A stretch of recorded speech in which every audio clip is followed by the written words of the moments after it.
Yuk kita pelan-pelan berperan.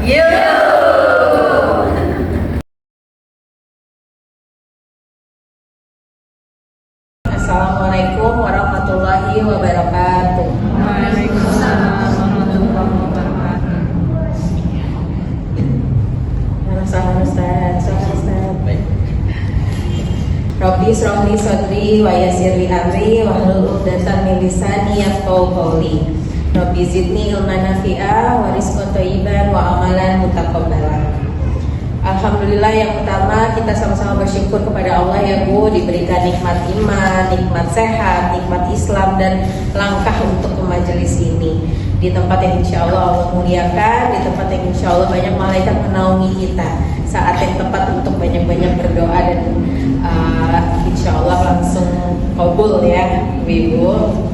Salawat serta salam kita tujukan kepada baginda Rasulullah Nabi Allah Muhammad Sallallahu Alaihi Wasallam yang telah menjadi suri tauladan bagi kita semua. Ya Allah, golongkanlah kami sebagai umat yang kelak mendapat naungan beliau di hari akhir. Amin, Allahumma amin. Ibu-ibu gimana kabarnya semuanya? Alhamdulillah. Masya Allah. Udah pada libur belum ibu-ibu? Anak-anak ya. Kalau libur juga tetap kajian. Kenapa?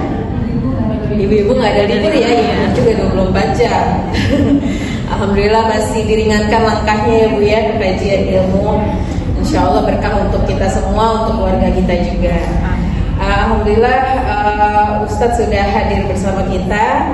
Saya izin bacakan profilnya Ustadz. Ini kali kedua ya Ustadz ke sini ya Ustadz ya ke MTV Indonesia. Beliau adalah Ustadz Dr. Haji Ustadz Happy Andi Bustami MA MPDI, yaitu seorang dosen, penulis 57 buku, kreator dakwah, pendiri kajian kajian Siro dan Good Circle. Untuk informasi lainnya tentang beliau silakan follow beliau di @Happy Andi Bustami ya Ustadz ya. Masya Allah, syukur Ustadz sudah bersedia untuk memberikan kita ilmu hari ini Ibu ya. Tema kajian kita hari ini adalah peran muslimah di berbagai ranah. Mengutip sedikit dari testimoni Ustadz di buku Pelan-Pelan Berperan. Ibu udah pada punya belum bukunya? Udah ya, udah dibaca belum? Harus dibaca sering-sering Ibu biar termotivasi. Ustadz menyatakan bahwa muslimah berperan penting di dalam dakwah, tidak hanya di atas panggung atau mimbar, tetapi bisa menyentuh ke berbagai ranah kehidupan. Karena dakwah sejatinya adalah kewajiban setiap muslimah. Masya Allah, jadi wajib Ibu ya kita dakwah Ibu ya. Selain ke keluarga kita, ke lingkungan kita juga ada giroh kita kasih pengen dakwah lebih luas lagi ke lingkungan yang lebih besar. Silakan baik-baik penuturan Ustadz agar kita tahu bagaimana caranya kita bisa berperan di dalam dakwah. Apalagi di era zaman sekarang ini ibu-ibu yang semuanya serba mengerikan. Peran seperti apa sih yang harus kita isi? Mari tanpa berlama-lama lagi kita simak kajian dari Ustadz. Silakan Ustadz. Rabbil alamin wa bihi nasta'in ala umur dunya wad din. Asyhadu an la ilaha illallah wa asyhadu anna Muhammadan abduhu wa rasuluhu la nabiyya ba'dahu. Allahumma salli wa sallim wa barik ala hadzal nabiyil karim wa ala alihi wa sahbihi ajma'in. Rabbi shrah li sadri wa yassir li amri wahlul 'uqdatam min lisani yafqahu qawli. Para ibu dan peserta kajian Majelis Taklim Khairun Nisa, betul ya? Khairatun Nisa. Ya. Khairatun Nisa. Iya. Ya, Khairatun Nisa. Khairat artinya apa? Baik ya. Anisa artinya wanita. Ya. Semoga menjadi wanita-wanita yang terbaik di dunia dan di akhirat ya, bagi semua, bukan hanya bagi keluarga tapi juga bagi masyarakat insyaallah ya. Alhamdulillah di hari ini di sekian belas Zulhijjah, tanggal berapa hari ini? 16 Zulhijjah 16 Zulhijjah ya, 16 Zulhijjah. Dalam hari-hari ini kita sedang menanti ya, jamaah haji yang pulang dari tanah suci Makkah dan Madinah khususnya ya. Kalau tidak salah mereka mulai pulang tanggal 11-12 ini sampai nanti 11 Juli. Nah, jadi sebulan namanya ya. Kita berharap jamaah yang pulang dari tanah suci diberikan kesehatan, kembali ke tanah dengan haji yang mabrur, amin ya rabbal alamin.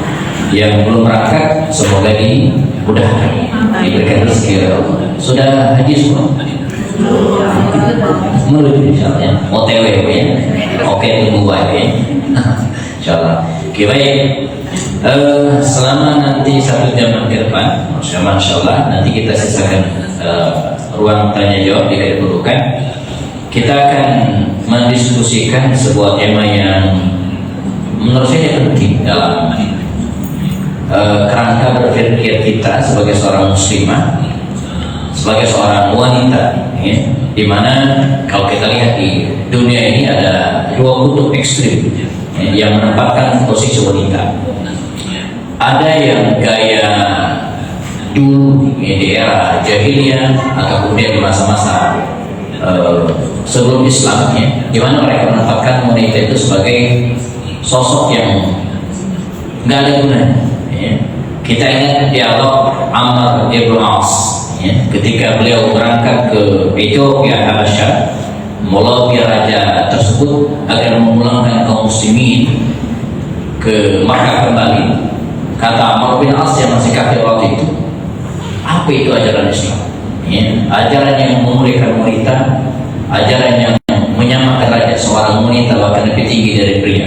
Padahal bagi kami katanya wanita itu bukan apa-apa yang bisa kami jual, yang bisa kami perlakukan seperti barang dagangan dan seterusnya. Walaupun pada akhirnya dia kaget ketika Ja'far bin Abi Thalib, seorang muslim waktu itu mengatakan, yang lupakan kau bahwa ibumu juga seorang wanita. Jadi setelah dia memaki-maki derajat seorang wanita, kemudian ketika diingatkan bahwa ibunya juga seorang wanita, dia kaget. Di mana di era jahiliyah dulu ya, betul-betul wanita ditempatkan dalam posisi yang hina, gitu kan? Bahkan di Al-Quran digambarkan, wa idza busyira ahaduhum bil unsa dhalla wajhuhu muswaddan wa huwa kadhib. Jadi kalau mereka diberikan kabar gembira, istrimu lagi perempuan anak, wajahnya ini muswad dan hitam. Ini untuk menggambarkan bahwa dia ucap pas. Jadi menggambarkan betapa kecewanya dia karena istrinya melahirkan anak perempuan. Bahkan di antara mereka ada yang balaya fitrah, ditanamkan, dibenamkan di dalam pasir tanah. Jadi membunuh anak perempuan hidup-hidup lantaran mereka merasa terhina dengan lahirnya seorang wanita. Ini di era jahiliyah di bangsa Arab kita menemukan hal yang sama di kebudayaan Romawi, juga mereka menempatkan wanita dengan posisi yang hina. Bahkan di masyarakat Cina, dalam budaya Cina, di mana seorang wanita itu tidak boleh makan satu meja dengan laki-laki, jadi makan mesti di bawah. Begitu mereka menempatkan. Nah, di sisi lain di era sekarang ya, di negara-negara Barat, negara-negara Eropa, kita menemukan bagaimana wanita itu pengen diangkat setinggi mungkin, bahkan melebihi atau minimal sama dengan laki-laki. Mereka boleh bekerja di berbagai ranah, nikah tidak perlu izin sama ayah ataupun siapapun. Mereka bisa menempatkan posisinya sendiri dengan sebebas-bebasnya. Maka nanti ada istilah emansipasi wanita, kemudian ada juga kebebasan wanita dan seterusnya. Jadi mereka menuntut betul-betul wanita itu berada dalam sebuah lini kehidupan masyarakat, melebihi bahkan tidak boleh kurang dari laki. Nah, bagaimana Islam memposisikan wanita ini? Kita akan lihat ya. Oke, baik. Kita akan mulai dari muslimah ya, dalam bentangan sejarah hidup baginda Rasul di era Makkiyah. Kalau kita baca sejarah hidup Rasulullah, kehidupan Nabi itu ada 2, era Makkiyah dan Madaniyah. Ketika beliau di Makkah dan berada di Madinah. Di era Makkiyah, Rasulullah berada di Makkah, Islam kemudian disebarkan secara pelan-pelan, gitu ya. Kita lihat, ya, karena judul tema kita hari ini kan peran muslimah di berbagai kancah, di berbagai bidang.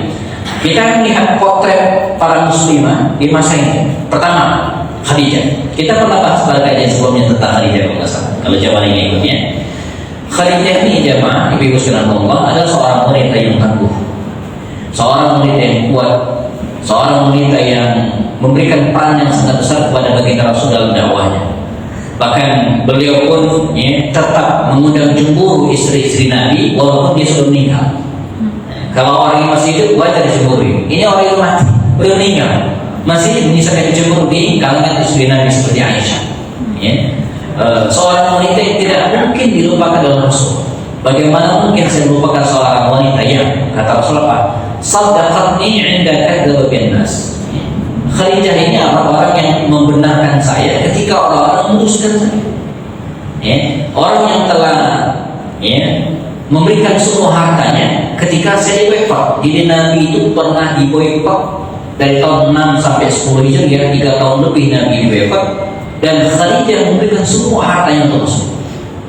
Dan dia juga yang telah memberikan keturunan untuk Rasulullah SAW. Jadi Khadijah ini seorang pengusaha. Di sini banyak pengusaha.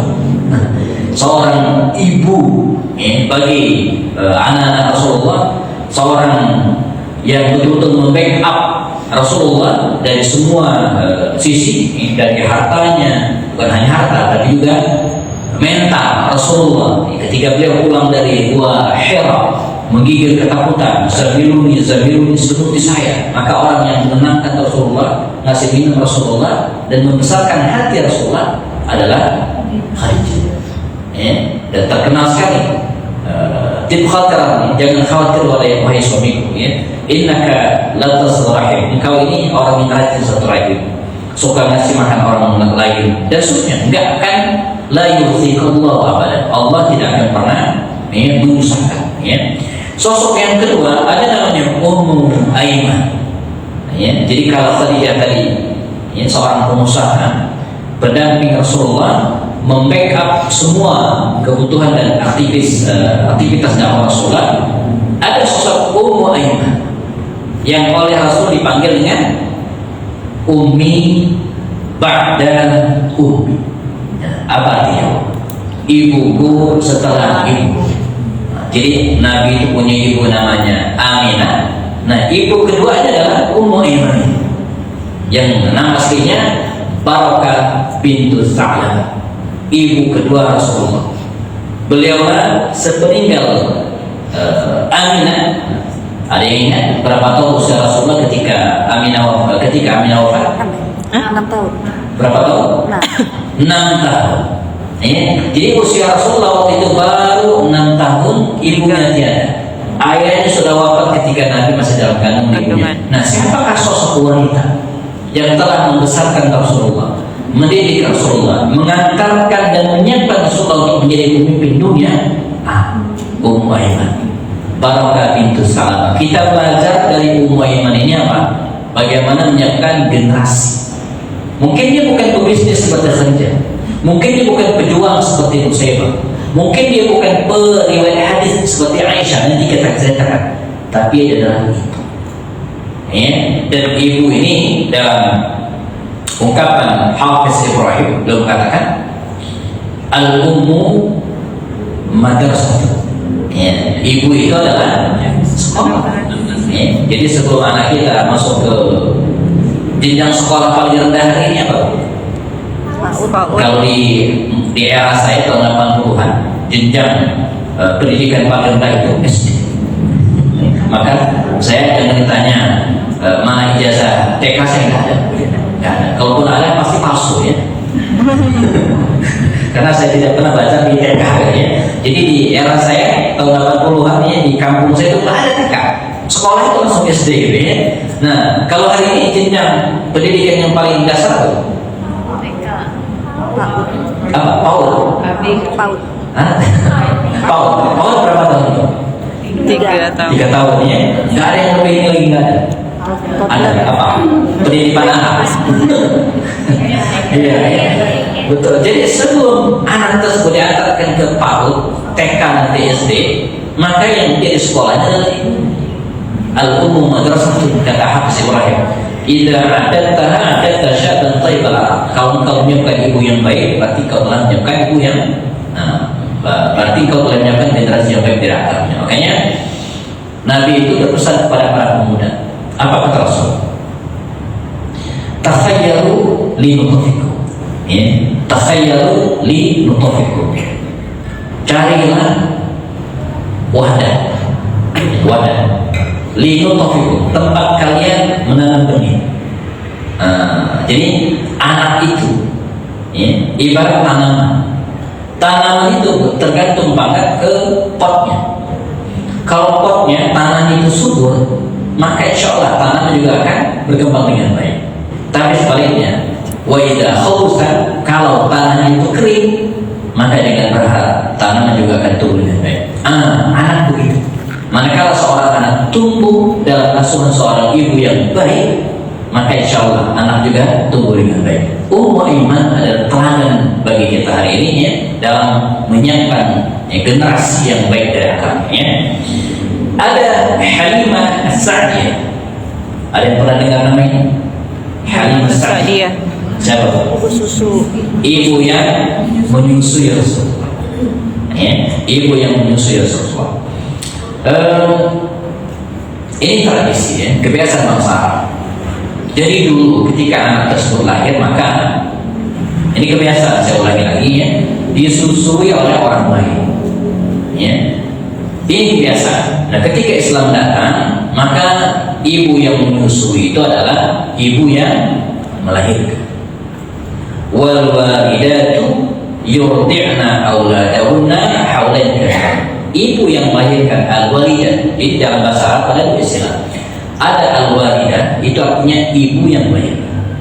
Ada ummun, itu ibu, belum tentu ibu yang melahirkan. Ya, seperti Aiman ini dipanggil Ummu Aiman ini dipanggil Rasul dengan Ummi, padahal dia tidak melahirkan. Jadi kalimat ummun, ya, abun itu bisa jadi bukan ayah, bukan ibu yang biologis, bukan. Aisyah itu dipanggil dengan Ummu Abdillah, ibunya Abdullah, padahal dia tidak punya anak namanya Abdullah. Abdullah itu adalah keponakannya, anak dari Abdullah bin Zubair, anak dari Asma binti Abu Bakar, itu namanya Abdullah. Maka dipanggil dengan Ummu Abdillah Aisyah. Dia tidak punya anak namanya Abdullah, dipanggil dengan Ummu karena dia yang mendidik Abdullah bin Zubair sejak kecil. Jadi ibu yang mendidiknya. Tapi kalau al-walidah dalam bahasa Arab itu artinya ibu yang melahirkan. Maka al-walidah, ibu yang melahirkan inilah yang mestinya menyusui anak-anak. Jadi pelajaran kalau dari Khadijah kita baca bagaimana memberikan banyak peran, ke Ummu Aiman bagaimana mendidik anak, kalau Halimah Sa'diyah ini bagaimana mendampingi anak tidak kecil dengan cara menyusui bayinya. Saya pernah memberikan seminar di rumah sakit Umi waktu itu, di aulanya di atas, bersama dengan seorang dokter ahli penyakit kanker lulusan Belanda. Kita bicara tentang peran ASI waktu itu ya dalam keluarga ya.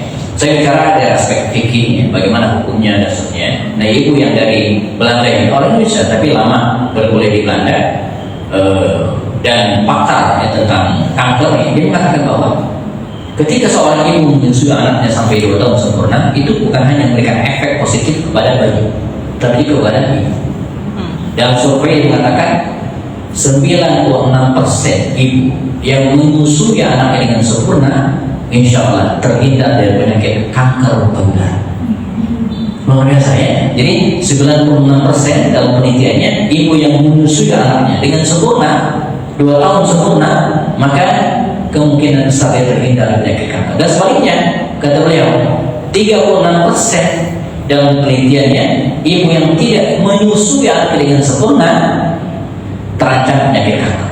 Buktinya saya, kata beliau, dia nunjukin mohon maaf payudara dan ada ya, karena sudah dioperasi. Saya ini kena penyakit kanker payudara, kata ibu ini. Mengapa? Karena dia punya 2 anak dan tidak disusui dengan sempurna. Ya, nah, jadi efeknya bukan hanya kepada bayi, tapi kepada ibu juga. Itu kita lihat dari sisi apa? Dari sisi kesehatan, belum dari sisi psikologis. Juga seorang ibu mungkin kalau anaknya menyusui, itu kan nempel terus, gitu kan? Nempel terus. Kita belajar kepada Halimah Sa'diyah bagaimana memberikan pendidikan yang baik kepada anak pada usia haulain kamilain. Sumayyah binti Khubat, ya, atau Sumayyah binti Khayat. Jadi ada yang mengeja namanya dengan Sumayyah binti Khubab, dan ada yang mengejar namanya dengan Sumayyah binti Khayyat, ya, karena baringan dia itu bedanya cuma satu, ada satu titik dan ada yang dua titik, ya, Khubab atau Khayyat. Ketegangan, kita belajar tentang ketegangan, ya. Ketika putranya Ammar masuk Islam dan kemudian dia mengajak kedua orang tuanya untuk masuk Islam juga, maka Sumayyah pun segera masuk Islam, walaupun resikonya sangat ekstrim. Disiksa sekeluarga, gitu kan? Suaminya di penjara, anaknya dicambuk, dan dia sendiri dipecut dan dengan segala penyiksaan sampai pada akhirnya di jelang akhir hayatnya dia dibenamkan seluruh tubuhnya dan hanya disisakan kepalanya doang, gitu kan? Dan siapa yang lewat boleh melemparin dia, tapi tidak sampai mati, dibiarkan tersiksa sedemikian rupa, tapi dia tetap bertahan dengan gimana? Dia tetap bertahan dengan prinsipnya, dengan akidahnya. Ya. Terakhir, ya, Abu Jahal yang menyiksanya tidak sabar lagi. Ya, kalau Sumayyah dimaki, Sumayyah dihina, Sumayyah direcehkan, maka Sumayyah bisa tegak. Tapi sebaiknya ketika Rasulullah disebut-sebut, ya, dengan kalimat-kalimat yang kotor, Sumayyah marah. Dia meludahi wajah Abu Jahal, diludahi. Emosi Abu Jahal disambar tombak seseorang budaknya, dan ditancapkan ke kemaluan Sumayyah bin Khubab. Maka Sumayyah menjadi orang yang pertama meninggal syahid dalam Islam, ya, mempertahankan ketegaran. Kita belajar tentang kesabaran dalam keimanan. Asma binti Umais, ya. Asma binti Umais ini seorang muslimah yang pertama-tama atau minas sadiqin al-awwalin dari Islam, termasuk orang yang ada awal masuk Islam. Dia pernah diperintahkan oleh Rasulullah untuk hijrah ke Habasyah, ya, menemani suaminya Ja'far. Dan di tahun ke-7 Nabi pun mengundang mereka kembali ke Madinah, dan dia pun hijrah ke Madinah awal-awal. Asma ini sempat debat kecil dengan Umar. Semacam ini bukan debat maki-maki kan, ya. Kata Asma binti Umais, ya Umar, engkau boleh jadi lebih mulia, tapi ada satu hal yang tidak bisa kau tandingi. Apa itu? Kami ini adalah, ya, nahnu dzul hijratain. Kami ini orang yang pernah hijrah 2 kali dan Umar tidak pernah. Jadi dia bangga dengan itu. Jadi Asma binti Umais ini, ya, pernah melakukan perjalanan panjang bersama dengan suaminya Ja'far ke Habasyah, sebuah negara yang berada di Afrika dengan segala rintangannya. Lalu dia kembali lagi ke Madinah awal-awal, dan tidak lama setelah itu suaminya wafat. Ya, suaminya Ja'far meninggal di di Mu'tah. Hari ini ada makamnya di Mu'tah. Dan belakangan Asma binti Umais ini, ya, dinikahi oleh Abu Bakar Siddiq radhiyallahu anhu sampai akhir hayatnya. Asma binti Umais inilah yang rajin berpuasa, dan ada cerita lucu dan inspiratif saya kira. Ketika Abu Bakar Siddiq sakit keras dan jelang wafatnya, saya, kata Abu Bakar Siddiq, tidak mau jenazah dimandikan oleh siapapun kecuali oleh Asma binti Umais. Andai Asma tidak kuat memandikan saya, maka dia harus membatalkan puasa sunnah. Ya, dan kata Allah, wafat Abu Bakar Siddiq ba'da Asma. Maka dia segera harus dimandikan, dan yang mau memandikannya adalah Asma. Karena Asma masih puasa sunnah, dia rela membatalkan puasanya supaya kuat memandikan Abu Bakar Siddiq. Padahal setengah jam lagi waktu maghrib. Ini kita bicara tentang sebuah ketegaran, sebuah ketaatan, ya. Dan dia pernah menjadi istri dari 3 sahabat mulia, yaitu Ja'far bin Abi Thalib, Abu Bakar Siddiq, dan begitu Abu Bakar Siddiq meninggal, dia dinikahi oleh Ali bin Abi Thalib. Luar biasa, ya. Jadi dia dinikahi oleh Ali bin Abi Thalib, sehingga dia menjadi istri dari 3 sahabat mulia, yaitu Ja'far bin Abi Thalib, Abu Bakar, dan Ali bin Abi Thalib. Asma binti Abu Bakar ketika lagi hijrah dari Makkah ke Madinah dan sempat mampir sebentar di gua Nabi hijrah. Sebelum hijrah, Nabi bersembunyi di gua Sur, bukan gua Hira. Gua Hira itu tempat Nabi dapat wahyu. Nabi bersembunyi sebentar di gua Sur 3 hari lamanya, Jumat, Sabtu, Ahad. Dan selama berada di gua Sur ini 3 hari lamanya, Nabi tidak kelaparan, Nabi tidak kehausan, karena ada Grab Food. Ada orang yang nganterin makanan. Drivernya akhwat. Nah, ini namanya ya. Jadi driver GrabFood tadi akhwat. Namanya Asma binti Abu Bakar.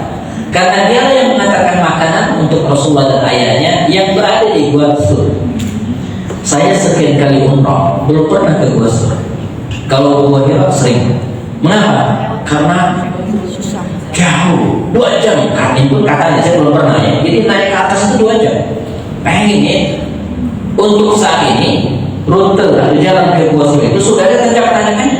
Sudah ada yang merintis jalan. Kalau dulu kan nggak ada. Kita bisa bayangin seorang wanita, ya, dia harus naik ke atas dan karena tidak ada kresek atau apa, makanannya, nggak ada wadahnya, maka dia menggunakan ikat pinggangnya sebagai ikat untuk mengikat makanan tersebut sehingga dia dikenal dengan Zu Nitaqai, pemilik 2 ikat pinggang, karena mengikat makanan dengan ikat pinggangnya. Asma binti Abu Bakar. Nah, setelah itu dihijrah ke Madinah dalam keadaan hamil. Tidak lama hijrah di Madinah, tiba di Madinah dia melahirkan. Maka jadilah putra Asma binti Abu Bakar yang kemudian diberi nama Abdullah bin Zubair ini menjadi laki-laki pertama yang lahir di Madinah. Jadi Asma ini adalah orang yang pertama kali melahirkan di Madinah di pasca hijrah. Nama putranya adalah Abdullah bin Zubair. Abu Bakar waktu itu senang banget. Kan cucunya berarti ini kan Asma kan putri Abu Bakar sendiri. Begitu cucunya ini lahir, digendong, diajak keliling Madinah. Bayi merah terus dikeliling Madinah. Ya, tujuannya 2. Pertama, bangga dengan cucunya. Yang kedua, digeledek orang-orang Yahudi yang katanya menyihir wanita-wanita muslimah supaya tidak punya anak. Dia punya anak. Ya, jadi Abu Bakar dengan bangga, ini anak nanti Abdullah bin Zubair ini luar biasa. Ialah satu-satunya sahabat Nabi yang dikisahkan pernah diizinkan meminum darah bekam tersebut. Ya, itu adalah putra dari Asma binti Abu Bakar. Asma ini diberikan usia yang panjang oleh Allah ketika dia meninggal dunia usianya 100 tahun.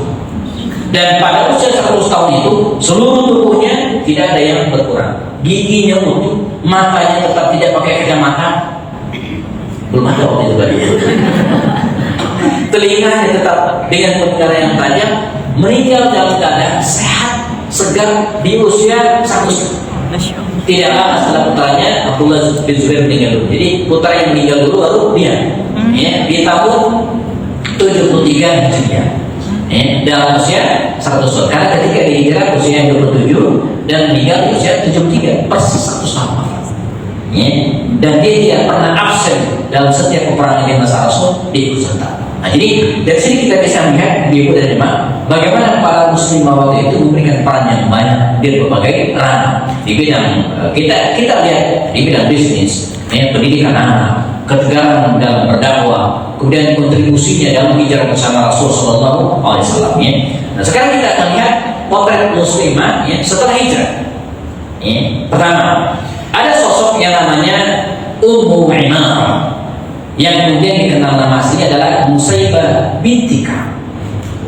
Dia satu di antara 2 wanita yang pertama kali membayar Rasulullah dari kalangan Ansar.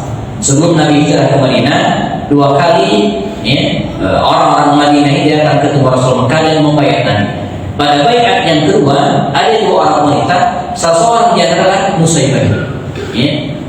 Dia ikut bersama Rasulullah dalam setiap peperangan dan upaya perang. Dalam perang itu para wanita, para akhwat itu biasanya berada di belakang. Jadi kalau perang, ibu-ibu itu biasanya tugasnya apa? Masak. Terus apa lagi?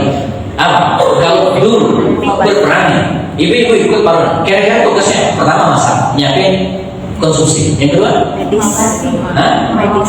Merawat yang terluka. Terus apa lagi? Masak-masak, merawat yang terluka dan menjaga akomodasi peralatan dan sebagainya kan. Tapi tidak dengan Musaibah. Dia ikut berperang.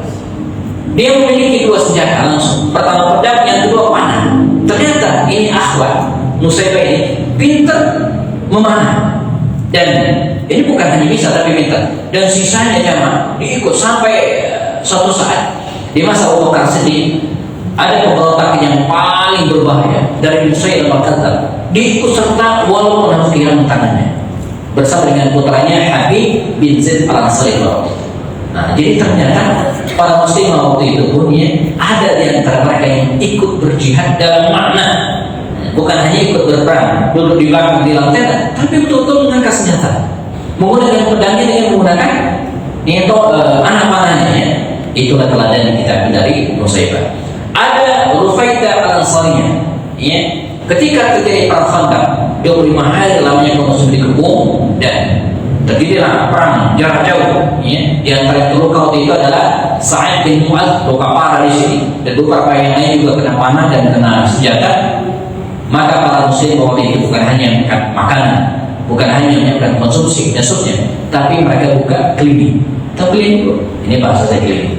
Tempat merawat orang-orang yang sakit. Nah, di antara perawat yang terkenal adalah Rufaidah al-Ansari. Jadi ternyata kita para muslimah ini harus ada juga yang bergerak di bidang kesehatan. Syekh Yusuf Al-Qaradawi dalam bukunya skala prioritas ya, atau Fiqhul Al-Awlawiyah dan beberapa buku yang lain, saya pernah nulis buku tebal tentang beliau hampir 1000 halaman ya. Beliau mengatakan di antara yang termasuk fardu kifayah. Tahu fardu kifayah? Apa contoh fardu kifayah? Salat jenazah. Salat jenazah dari dulu, dari SD ya. Ketika diminta, tahu contoh fardu kifayah ada apa? Salat jenazah ada yang lain ya. Sama seperti makanan yang makruh apa? Contoh makanan makruh. Makanan makruh tak makruh? Nah, banyak-banyak. Jengkol, dari dulu tuh. Dari sama saya itu ya. Oke, contoh yang makruh, teh jengkol dan yang lainnya. Banyak juga yang ya. Mungkin jeroan itu mungkin makruh juga mungkin jeroan ya. Makruh, halal tapi kan nggak bagus untuk kesehatan. Mungkin bisa lebih makruh dari jengkol. Jengkol kalau sudah diproses tuh, kemudian dikasih sambal, wah kayaknya nggak makruh lagi deh gitu. Kan nggak mau lagi gitu ya. Nah, jadi, contoh fardu kifayah selama ini kita hanya berkutat pada ya mengurusi jenazah, mulai dari mandi, sholatin, memakamkan dan mengkafani sebelumnya, udah benar. Tapi ternyata banyak yang lain. Nah, Syekh Yusuf Al-Qaradawi mengatakan di antara yang fardu kifayah adalah menyekolahkan anak di bidang kedokteran, di bidang apa? Kandungan. Kata beliau, sebab kenapa? Betapa banyak hari ini di antara anak-anak gadis kita dari jelang usia balik, ya, sudah menutup aurat, mutahajjibah, nanti kuliah di STT, pesantren, nanti kuliah juga di perguruan tinggi Islam. Begitu menikah, hamil dan harus di diperiksa kehamilannya. Yang periksa dokter laki-laki. Malunya minta tunduk. Kita punya anak gadis dari kecil sudah berhijab, menutup aurat, begitu hamil yang meriksa dokter laki-laki. Boleh sih secara darurat gitu kan. Nah, harus ada dokter yang perempuan yang ahli kandungan sehingga yang meriksa bukan dokter laki-laki. Maka kata Yusuf Al-Qaradawi apa?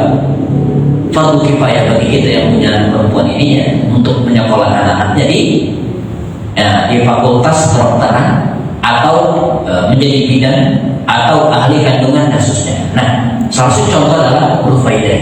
Dia menjadi perawat, suster, merawat orang-orang yang terluka pada itu. Sehingga dia mungkin para muslimah juga harus terjun di bidang ini, di bidang kesehatan, memberikan penyuluhan kesehatan kepada masyarakat atau kemudian bidang pendidikan kepada mereka. Ummu Salamah, ini istri Rasulullah SAW yang berikan advice, nasihat dan solusi yang luar biasa kepada Rasulullah dan kaum muslimin. Dikisahkan di tahun ke-6 Hijriah Rasul berangkat ke Makkah untuk umrah, namun gagal, lantaran Makkah waktu itu masih dikuasai oleh orang kafir Quraisy. Maka berhentilah Rasulullah di sebuah lembah 23 km dari kota Makkah, Hudaybiyah. Berhenti di situ dan menjalin kerjasama perjanjian dengan orang-orang kafir Quraisy. Isi perjanjian itu antara lain, mereka tak boleh umroh tahun itu dan harus balik lagi ke Madinah. Baik itu, udah pakai ihram, ini jamaah kita di Jeddah kemarin, pulang lagi ke Bandung gitu ya, kira-kira demikian ya. Udah pakai ihram, sudah bertalbiyah, sudah berniat, nggak boleh masuk Mekah karena kisahnya kisah ziarah. Kalau sekarang ya, bukan kisah reguler atau bukan kisah yang Farada juga nggak boleh masuk kali ini ya. Jadi ternyata ditundanya umroh itu bukan hanya sekarang, dari dulu juga pernah ada. Saya sering sampaikan bahwa haji umroh itu kan perkaranya bukan urusan duit doang bu. Banyak orang yang sudah bayar senang 45 juta nggak keluar biasanya itu berangkat. Tapi ada orang yang menabung terkati-kati 10.000, 5.000, 100.000, berangkat juga gitu kan. Nah, jadi kembali ke kisah kita, Rasulullah tidak bisa berangkat dan ditandatangani dalam perjanjian di antara mereka harus balik lagi ke 1.600 sahabat Nabi yang harus tidak ada yang bisa menerima kenyataan ini. Gak bisa Rasulullah, nggak bisa. Kata Nabi tidak, saya tidak tanda tangan. Kita harus balik. Karena itu kata Rasul, ayo. Sekarang Nabi umumkan berdiri di hadapan para sahabat. Kata Rasul, ayo. Sekarang kita bertahalul, potong rambut dan sembelih hewan kurban di sini. 2 kali Nabi meminta dan mereka tidak menggubris. Akhirnya Nabi setengah pusing masuk ke tendanya. Ummu Salamah istri beliau memberikan solusi.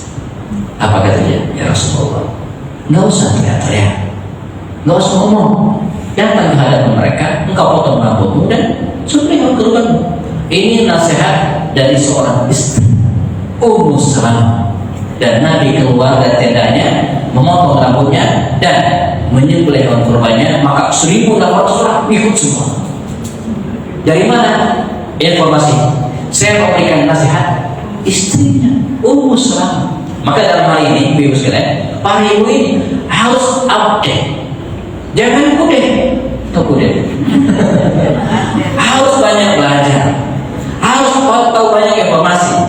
Karena bisa jadi memberikan solusi bagi suaminya sedang galau. Mungkin suami bekerja yang sempat cari informasi tentang apa? Di mana menyekolahkan anak. Isu terkini yang dialami oleh anak hari ini apa? Kita harus tahu. Yang mungkin suami nggak ada informasi karena kesibukan kerjanya. Nah, seorang ibu lah, seorang istri lah yang mungkin bisa memberikan arah dan solusi bagi permasalahan-permasalahan sebagainya mereka. Seperti Ummu Salamah, Ummu Salamah, siapa yang belum berikan solusi nasihat? Rasulullah, bukan. Apalagi kita, para suami sekalian yang ilmunya, yang kemuliaannya jauh di bawah Rasulullah, tentu membutuhkan advice, memberikan arahan, nasihat, pendapat dari para ibu sekalian. Maka nanti kita di ujung, ketika kita bicara tentang peran seorang muslimah, di antara adalah dia harus terus meningkatkan ilmu pengetahuan, terus belajar. Apa aja? Belajar bahasa Arab, belajar nahwu, belajar masak. Perlu belajar masak? Kan bisa pesan makan aja dia ini, nggak perlu masak lagi. Perlu belajar apa lagi? Menjaga kesehatan, makanan yang sehat untuk keluarga apa saja, Terus belajar apa lagi? Olahraga yang bisa menjaga kesehatan kita, belajar apa lagi? Kira-kira? Dan seterusnya gitu kan. Nah, ini pelajaran dari Rasulullah. Syifa binti Abdillah. Syifa binti Abdillah ini saya tulis di slide, seorang guru bagi kaumnya, tapi lebih dari guru. Syifa ini dulunya tentara. Di masa Umar bin Khattab, dia pernah ikut perang, namanya perang Qadisiyah. 3 orang anak laki-laki yang meninggal semua. Di akhir pemerintahan Umar, dia suruh balik ke Madinah dan pensiun. Walau itu tinggi oleh Umar, diberdayakan lagi, dia suruh jadi satpam pasar. Tahu saya, ini bahasa saya. Pokoknya jaga inilah tugasnya di pasar itu. Pertama, jangan sampai ada yang curang, jangan sampai ada orang yang memainkan harga seenaknya. Maka itu punya pendapat, selagi Umar yang tidak khalifah dan Syifa binti Abdillah yang menjadi penjaga pasar, tidak akan ada pernah terjadi kecurangan gitu kan. Tapi ada cerita lucu. Badannya kan besar, tinggi sangat gitu, mantan tentara perempuan. Pernah suatu saat anak-anak Madinah itu keluar rumah, ada 10-15 orang. Umar bin Khattab khalifah itu keluar. Anak-anak ke rumah, pada mau kemana? Ke pasar, kata anak-anak. Ya, anak pengen ke pasar. Mengapa? Karena disuruh ibunya. Mungkin ada yang suruh beli garam, ada yang digula mungkin, ada yang dicapek mungkin gitu ya. Karena suami ibu ini sedang berjihad keluar berperang. Jadi Madinah waktu itu banyak dihuni oleh ibu-ibu. Kayak komplek perumahan waktu zuhur, ibu-ibu semua tuh, karena bapaknya kerja ya. Jadi anak-anak kecil yang disuruh pergi ke pasar. Maka sekitar 10 orang, 15 orang anak-anak ini jalan ke pasar menuju pasar Madinah sebelah barat Masjid An-Nabawi pada itu. Umar kata, saya temenin kata Umar. Wah sudah anak-anak ini ditemenin Umar ke pasar. Begitu di pasar ketemu Syifa, ibu Syifa. Kata Syifa, binti Abdillah, Umar Khalifah. Banyak sekali anak mau katanya. Ini bukan anak saya kata Umar. Ini anak-anak mujahid, anak-anak pahlawan perang ya. Sebagian ayah sudah meninggal, sebagian mereka sedang berada di medan perang. Saya kata Umar, mengantarkan anak-anak ke pasar, nemenin mereka belajar. Ini sifat tawadhu seorang Umar yang tanpa publikasi. Nggak ada kameramen yang jawab gitu ya. Umar begitu saja diceritakan. Agar urusan lebih mudah, kata Syifa ini. Bagaimana kalau anak-anak ini kita bagi dua? Sebagian ikutmu ya Umar, sebagian ikut saya. Hasanah kata Umar, bagus kata Umar gitu kan. Ayo Umar pilih. Anak sekalian, ayo. Siapa yang pengen ikut saya ke sini? Yang pengen ikut Syifa biar bilang ke sini.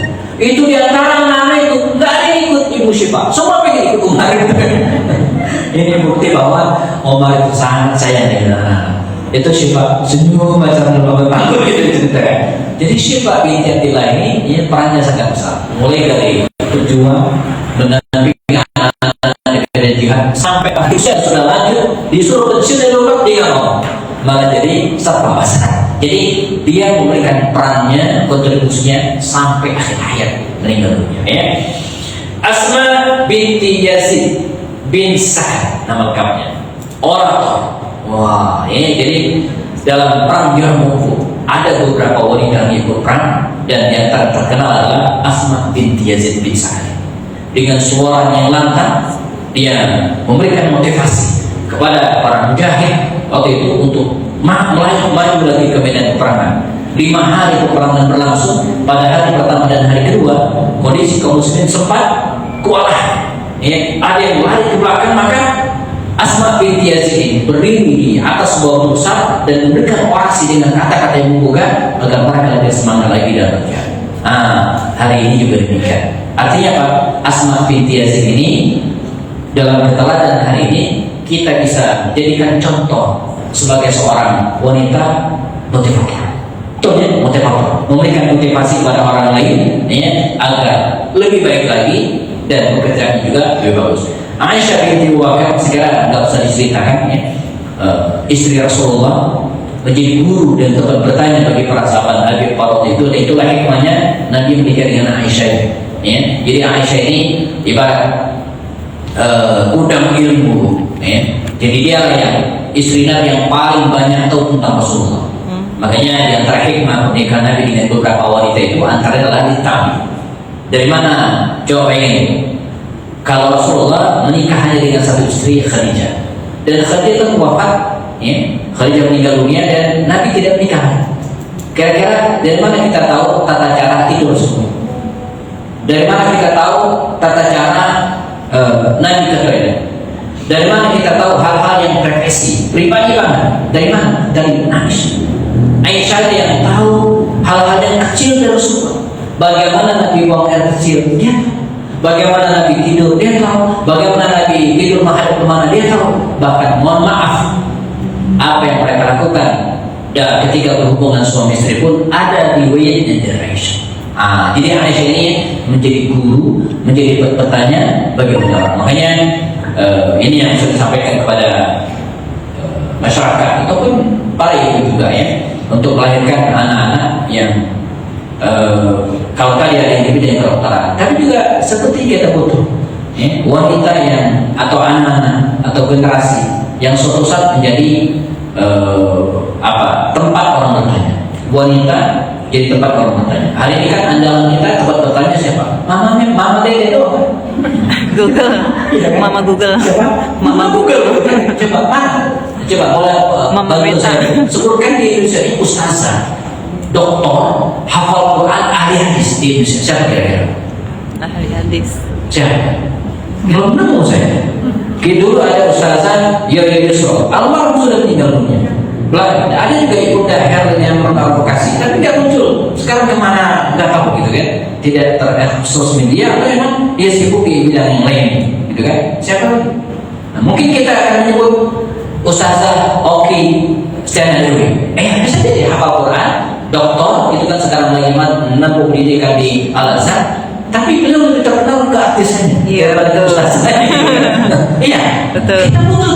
Kita butuh ustazah sekali buat Aisyah yang hafal Quran, doktor, betul-betul pendidikannya jelas, bukan nggak jelas ijazahnya, jelas gitu kan, track recordnya pesantren ini, S2 di sini, S3 jelas banget. Kita butuh itu, sehingga suatu saat 5-10 tahun ke depan, kalau orang pengen bertanya tentang fikih, ada tuh orangnya dan betul-betul mumpuni, bukan ustazah mumpuni itu bukan. Ada lagi ustazah mumpuni orang, tapi orang mana itu gitu ya? Enggak, kita butuh orang seperti Aisyah yang hafal paling banyak meriwayatkan hadis, ya. Nomor 2 kalau tidak salah, ya. Setelah siapa? Aisyah paling banyak, ya, setelah Abu Hurairah. Kan paling banyak kan sahabat Nabi berkali setelah Abu Hurairah 5.740 hadis. Aisyah kalau nggak salah 2.000 sekian. Jadi dia kan istri Nabi yang paling banyak meriwayatkan hadis dan menjadi tempat bertanya bagi para sahabat dan para tabi'in. Jadi kita butuh sosok-sosok seperti ini. Makanya ibu-ibu yang punya anak perempuan, ya, mungkin salah satu di antara mereka silakan arahkan untuk menjadi ustazah yang hafal Quran dari kecil, diberikan akhlak yang mulia, sekolah, ya, pendidikan di perguruan tinggi yang betul-betul fokus di bidang syariat, bahasa Arabnya bagus, hafalan hadis juga oke, dan kita harapkan suatu saat yang menjadi ustazah yang mumpuni, bukan hanya mumpuni tapi mumpuni, insyaallah ya. Oke, baik. Nah, sekarang dari kisah-kisah tadi, ibu-ibu dan jamaah, kita coba petakan, ya, bahwa muslimah itu dia harus memberikan perannya di mana saja. Satu, muslimah itu sebagai hamba Allah, sebagai hamba Allah. Artinya apa? Bukan hamba dunia, bukan hamba yang hanya mencari popularitas duniawi atau harta duniawi. Hari ini kalau anak kita ditanya mau jadi apa, mau jadi YouTuber, kan sempat berduit gitu ya. Caranya pengen jadi apa? Jadi guru. Ya, coba tanya ibu anak-anak kita sekarang, baik perempuan atau laki-lakinya, ditanya pengen jadi guru, kan ada. Jarang, ada mungkin jarang, gitu kan? Pengen jadi YouTuber rata-rata gitu kan? Atau ada yang realistis sedikit, ya. Kalau tidak jadi YouTuber, pengen jadi asistennya Raffi Ahmad. Ujung-ujungnya apa? Duit. Tidak. Peran seorang istri, seorang wanita muslimah, dia harus menjadi hamba Allah. Artinya apa? Ibadahnya benar. Yang kedua, istri dari suaminya, memiliki keluarga yang utuh, memiliki anak, berikutnya ibu dari anak-anak. Maka saya pernah mungkin sampaikan di kajian sebelumnya bahwa wanita itu silakan berperan di berbagai ranah, di berbagai bidang. Tapi ingat, dua peran ini nggak boleh diabaikan. Apapun posisi seorang ibu, jabatannya setinggi apapun, ingat, dia tetap sebagai seorang istri. Jangan lupa, apapun posisi dan kedudukannya di sebuah perusahaan, direktur, komisaris, ingat, dia sebagai seorang ibu dari anak-anaknya. Dan dua peran ini jangan pernah dipindahkan ke orang. Kalau ngepel lantai bisa nyuruh pembantu, nyuci pakaian bisa ganti orang, nyemur pakaian bisa nyuruh orang lain. Tapi menjadi istri jangan digantikan oleh pembantu. Menjadi ibu jangan digantikan oleh pembantu. Saya pernah bicara di sebuah majelis ilmu di bawah ya, punya majelis yang tahun. Jadi saya bilang ibu-ibu sekalian, silakan berperan di berbagai ranah, tapi kalau peran ini jangan digantikan oleh siapa. Jadi jangan pernah peran kita sebagai istri ini pindahkan ke sekretaris. Enggak, ibu harus jadi muslimah, harus jadi istri suaminya. Jangan pindahkan ke orang lain, ya. ibu dari anak-anak, apalagi peran ibu ini nggak bisa digantikan oleh pembantu. Maaf, kita boleh berselisih, tapi saya punya pendapat bahwa jangan sampai begini.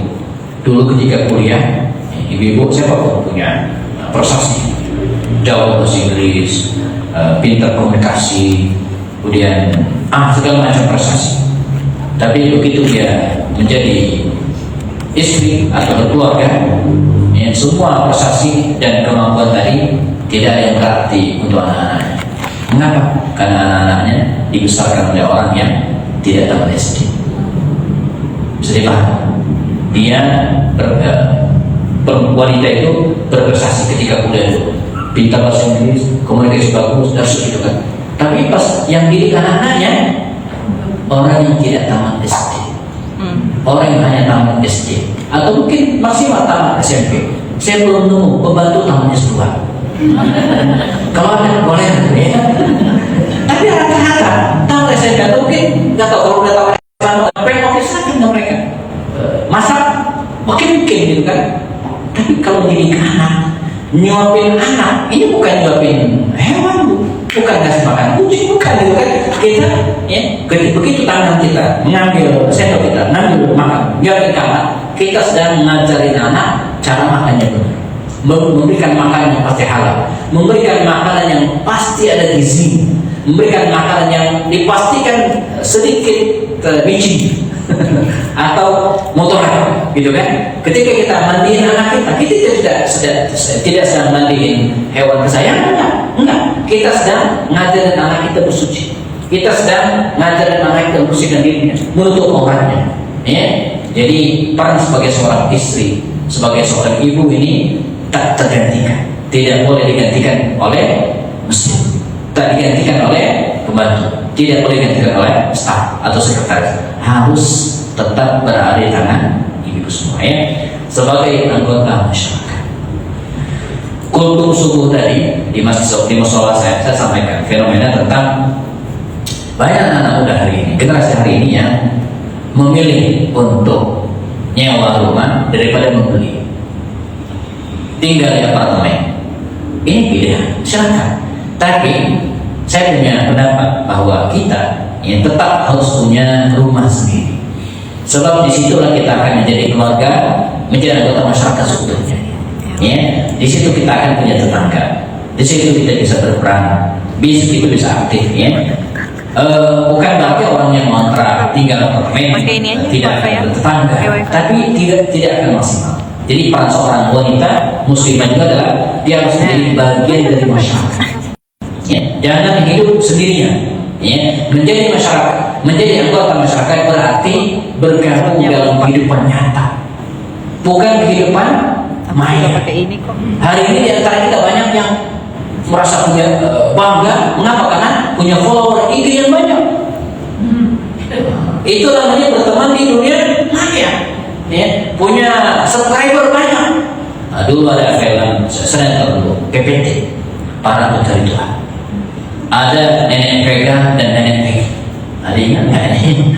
Saya sih nggak punya TV, tapi Ramadan kita suka setel sinetron. Saya kira ini salah satu sinetron yang ada nilai pendidikannya ya, oleh Bang Deddy Mizwar ini. Namanya Para Pencari Tuhan. Kalau udah jilid berapa sekarang?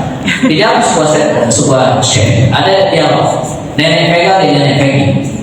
Yang satunya itu membanggakan dirinya, gaul, makanya punya Facebook, gitu kan. Kita punya dapat informasi, kata dia. Yang dimaksud dengan gaul itu bukan hanya gaulan online, tapi di dunia nyata. Dan kita hanya terjebak pada pergaulan, terbatas pada online saya. Coba, mohon maaf, kalau di grup kita WA, ada tanda notif, simpulan masuk rumah sakit. Yang pertama kali ibu lakukan saat di grup ada informasi bahwa teman kita masuk rumah sakit, yang terpenting pertama kali apa di kira-kira apa yang ibu lakukan? Mendoakan syafaatullah dan Allah masyhiha dan seterusnya, kan? Semoga Allah terpikir nggak oleh kita untuk besuknya ke rumah sakit?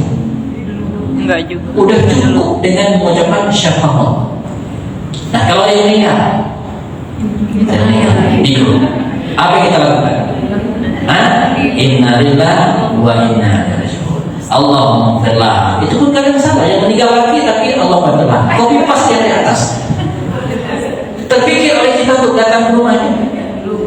Belum. Merasa sudah cukup dengan mengucapkan bela sungkawa lewat. Kebayang nggak kalau itu kita alami? Kita punya banyak follower banyak, kita meninggal. Handphone kita tertarik sendiri, handphone itu. Tapi kita yang datang. Karena teman kita dunia maya semua. Penuh notif di handphone kita. Ada yang DM lewat Instagram, komen komen. Tapi kita yang datang. Semua mengucapkan bela sungkawa lewat media sosial. Wah, ini bahaya. Bisa-bisa kita meninggal sendirian tuh di apartemen. Dunia kan kita meninggal, tapi tidak ada yang memakan karena semua mengucapkan bela sungkawa lewat media sosial. Maka yang dimaksud dengan menjadi anggota masyarakat adalah bergabung dalam kehidupan nyata, bukan dalam kehidupan dunia. Makanya walaupun hari ini ada ini live online, online juga bagus keren, tapi harus ada strategi. Online program, nggak tahu cuma 3 orang gitu kan? Boleh juga, nggak masalah ya. Toh kita pandemi itu biasa melaksanakan kajian-kajian Zoom karena yang penting. Tapi sekarang tidak ada pandemi lagi. Saya bersedia jauh-jauh dari Bogor 1 jam 13 menit kemari untuk offline. Karena online dan offline itu beda. Saya 2 tahun ngajar 3 kampus online, hasilnya beda. Pernah saya ketemu mahasiswi saya di sebuah tempat belanja market, supermarket. Ustaz ya kenal saya enggak? Saya kan mahasiswi Bapak tahun berapa? 2021. Kuliah online berarti iya. Pertama, kami kuliah online. Melihat wajahnya mungkin, atau mungkin foto yang tampil ini boleh kuliah Zoom gitu kan? Yang kedua, dia nyapa saya pakai masker, mana sih kenal? Ustaz kenal saya enggak sih kenal orang yang pakai masker. Toh kuliah dua online. Jadi beda lah memang. Ketika online kan tidak jadi online les. Kita tidak bisa nafikan bahwa peran media sosial sangat besar. Saya juga punya YouTube, saya punya Instagram, tapi tidak cukup. Kita harus bergabung dalam kehidupan nyata sesuai dengan kemampuan kita memberikan. Ya, muslimah harus berjamaah, jangan sendiri. Ya. Berjamaah itu ya minimal 3 orang. Ini udah lebih dari 3 orang ya. Mengapa demikian? Mengapa harus berjamaah? 1, agar pekerjaan kita tidak terlalu berat. Karena dibagi. Coba kalau semua kita kerjaan sendiri, capek deh. Ya. Jadi dengan terjun ke masyarakat, bergabung dalam komunitas. Hari ini ada Majelis Taklim Khairatul Islam. Ya, ini merupakan cara kita untuk mengumpulkan. Jadi filosofinya begini. Ibu sekalian, kalau kita berada di lapangan, banyak sampah, dedaunan, lapangan luas. Kira-kira ibu sekalian, bagaimana cara mengumpulkan sampah ini supaya efektif dan lebih efisien? Bukan dikumpulkan dalam satu tumpuk, susah, luas. Coba perhatikan yang suka nyapu di lapangan atau lapangan apalah namanya ya, yang luas, itu enggak begitu. Dia dikumpulkan setumpuk. Nanti dia bawa untuk ngambil setumpuk ini jalan. Jadi kalau dikumpulkan semua, belum ngumpul sampai udah bertebaran lagi gitu kan. Dalam hidup berjamaah juga demikian. Tak masalah kita berkumpul dalam komunitas. Ini ada komunitas Khairatul Islam. Di situ ada komunitas Al-Mutmainnah. Di situ ada komunitas Al-Mawaddah. Di situ ada komunitas Al-Apalagi namanya gitu kan. Nggak masalah. Itu cara kita berjamaah. Ya, sebab dengan berjamaah tersebut pekerjaan kita nggak terberat. Kita bisa lakukan satu-satu. Yang kedua, untuk saling melengkapi kekurangan masing-masing. Nggak ada orang yang sempurna. Di antara itu sekalian sini ada yang biasa MC. Nggak semua juga MC, yakin saya. Ada orang yang suruh berdiri itu betul, ada. Gitu kan? Ada gitu kan? Ada juga yang pintar shoot. Ada, nggak semua kok pintar. Ada yang shoot kelihatan kaki doang. Tidak. Padahal shoot itu ada ilmunya. Ini saya 7 tahun jadi wartawan dan salah satu materi yang adalah fotografi. Ya, jadi kita pilih itu, jangan mau orang itu kan kelihatan kaki doang enggak, atau kepala itu doang enggak. Ada angle yang harus kita pilih. Ya. Ada orang yang memang misalnya terbiasa kontak narasumber, gitu kan, atau pembicara ada. Nah, jadi dengan berjamaah seperti ini maka kita akan saling melengkapi kekurangan masing-masing. Ada yang bisa MC, ada yang shoot, ada yang bisa menghubungi ada yang bisa mimpin rapat, ada yang bisa bikin surat menyurat. Nah, jadi bisa dilaksanakan dengan masing-masingnya agar tidak tumpang tindih bekerja. Nah, itulah perlu kita berjamaah. Jangan sampai semua usyuk, ustaznya nggak diundang, nggak diingatkan. Makanya perlu dalam sebuah jamaah, sebuah komunitas ada strukturnya, ada ketuanya, sekretaris, bendaharanya, supaya apa? Tugas dan amanah tidak tumpang tindih. Ya, jadi ada siapa bertanggung jawab terhadap apa? Ya, agar terbentuk kekuatan dan tidak mudah dikalah. Nah, ini jelas ajaran nenek moyang kita dulu. Waktu SD saya ingat banget diberikan ilustrasi lidi itu kalau satu biji paling digunakan untuk apa? Kalau lidi satu biji untuk apa? Ibu-ibu bisa bikin apa dengan lidi satu biji? Terbatas paling untuk nusuk sate juga nggak bisa, ya kan? Tapi kalau 100 bisa bersih taman. Nah, kita juga demikian. Kalau sendiri maka akan sulit diberdayakan. Tapi kalau berjamaah, insya Allah banyak hal yang bisa dilakukan. Ya, baik. Nah, yang penting juga adalah menghidupkan tradisi keilmuan dan terus belajar seperti yang dilakukan hari ini ya. Jadi jangan pernah berhenti belajar. Kata para ulama, entah Imam Ahmad bin Hanbal atau Imam Al-Qurtubi, beliau pernah mengatakan ini, ma'al mihbar hatta al-maqbar. Kita itu harus memegang tinta, dulu alat tulis tinta, sampai kemudian kita masuk ke kuburan. Artinya sebelum ada kalimat minan nahdi adalah belajar itu dari ayunan sampai ke liang lahat, walaupun ini hadis yang tidak sahih tapi maknanya benar. Tapi inilah prinsip kita. Jadi belajar dimanapun kapanpun kita berada. Belajar tak mesti ya, formal. Mungkin ibu yang di sini hanya S1 saja, atau mungkin D3 saja. Tapi belajar tak hanya terbatas pada bangku kuliah formal. Dimanapun kita bisa belajar ya, untuk hal yang kita perlukan. Tidak memisahkan prinsip keilmuan. Saya kan alumni UI jurusan farmasi. Terus ya saya nggak usah belajar baca Quran. Ya, walaupun ibu-ibu sekalian atau di antara kita ada yang background pendidikannya umum, gitu kan, ilmu eksak, bukan berarti kita tidak boleh bagus baca Quran, ya. Ya, bahkan sangat luar biasa kalau kita belajar dari para ulama dulu. Kalau kita bertemu dengan sosok namanya Al-Khwarizmi, beliau bukan hanya seorang ahli matematika, ya, bukan hanya seorang ahli ilmu sains, bukan, tapi juga seorang ulama. Makanya dulu itu kita susah beda ini, seperti seperti Ibnu Rushd atau Averroes dalam dunia barat dikenal. Ini orang-orang bingung. Ini ahli filsafat, ini ahli fikih, apa ini ahli linguis bahasa? Karena dia memiliki berkemampuan bicara dengan beberapa bahasa, ya. Dia juga ahli filsafat dan juga ahli fikih. Dia menulis buku judulnya Bidayatul Mustahid. Jadi ulama yang juga ilmuwan. Ya. Kita juga demikian. Menerapkannya dalam kehidupan masyarakat. Jadi ilmu ya, bukan seperti prestis. Kalau prestis itu disimpan di hati susah. Tapi kita tidak. Ilmu yang kita dapatkan itu harus dimanfaatkan, harus bermanfaat bagi banyak orang, apapun kemampuan kita. Dan yang paling penting lagi adalah ya dengan tahapan sosialisasi, ya. Legislasi bagi yang punya akses di pemerintah, ya. Apa yang kita miliki harus kita legalkan dan jangan hanya di catatan, tapi juga harus dieksekusi.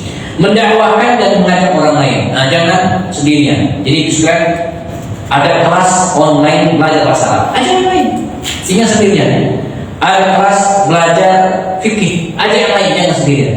Ya, sebab man dalla ala khairin, barang siapa yang menunjukkan orang untuk mendapatkan kebaikan, maka dia akan mendapatkan pahala kebaikan juga. Dan belajar sendirian itu lama-kelamaan akan lemah. Tapi kalau berjamaah akan saling menguatkan. Berperan mulai dari yang terdekat. Ya, terus kalian berikan peran kita dari yang terdekat. Siapa yang terdekat dengan kita? Yang terdekat dengan kita siapa? Keluarga. Ya, maka Nabi mengatakan khairukum bi ahli. Wa ana khairukum li ahli. Sebaik-baik kalian adalah orang yang bisa berikan peran. Orang yang bisa berikan peran kepada keluarganya. Dan orang yang terbaik bagi keluarganya adalah saya. Jadi kalau kita ini dianggap orang baik, maka yang pertama kali harus merasakan kebaikan itu adalah keluarga kita. Oh, sebulan baik banget. Pas tanya anaknya, apa gitu kan? Anaknya nggak mengakui bahwa bapaknya baik gitu ya. Anaknya nggak mengakui kalau ibunya baik. Jadi yang pertama kali harus mengatakan bahwa kita itu orang baik itu anak kita. Yang harus mengatakan bahwa kita orang baik itu adalah istri kita. Ada nggak orang yang justru dikenal baik, tapi pas tanya istrinya enggak gitu ya? Kan nggak benar. Yang kedua adalah tetangga. Saat dia orang, kalau kita pengen ini orang baik, bukan tanya tetangga itu. Dia tahu, tetangga ada yang tahu kalau kita suka berantem dengan suami. Ya, tetangga yang tahu kalau kita suka marah-marah, yang nggak jelas gitu kan. Maka tetangga itu ini menjadi humas. Jaga hubungan dengan tetangga. Jadi jangan sampai tetangga kita ngomong macam-macam dengan kita gitu kan. Nah, jadi ini orang yang terbaik berperan memberikan peran yang terbaik. Seperti lampu. Lampu itu kan dimana kita taruh maka dia akan menerangi sekitar. Dipindah, di mana kita berada, maka kita harus mewarnai sekitar. Slide terakhir, berperan, jangan berperan. Beda ya. Berperan. Jadilah pelaku, bukan pengamat atau penonton. Kalau ada permainan sepak bola, kira-kira yang menang siapa? Yang main, penonton menang nggak? Nggak menang. Walaupun teriakannya malah dicong, gol, yang menang. Maka kalau mau menang, ya berperan ikut serta. Walaupun cuma jaga gawang, kalau main sepak bola futsal ya. Saya kalau main futsal saya biasanya back kiri kanan. Saya nggak mau jaga gawang karena takut. Ya, nggak juga di depan ya karena nggak kuat. Nah jadi kisah para mujahid dari medan jihad tadi. Jadi mereka bukan hanya penonton dan juga Nusaybat binti Ka'ab itu markasnya. Ya, Syafat binti Abdullah ikut dalam perang Palestina. Jadi bukan hanya penonton. Berikan kontribusi maksimal, bukan minimal. Semaksimal yang bisa kita lakukan. Ya. Ini dalam bahasa Al-Quran ada disebutkan ihsan. Jadi ihsan itu ada dua makna. Makna pertama adalah anta budallaha ka'annaka tarahu fa in lam takun tarahu fa innahu yarak. Ihsan itu adalah beribadah, berbuat seolah-olah engkau melihat Allah. Walaupun engkau tidak melihat Allah, maka Allah melihatmu. Ini disebutkan ihsan. Jadi kita bekerja ihsan adalah bekerja seolah-olah kita melihat Allah. Allah kita tidak lihat, ya Allah. Jadi, ya, baik kalau orang yang bekerja ihsan seperti ini, kira-kira ada yang mau mencuri nggak? Ya ada orang yang kita.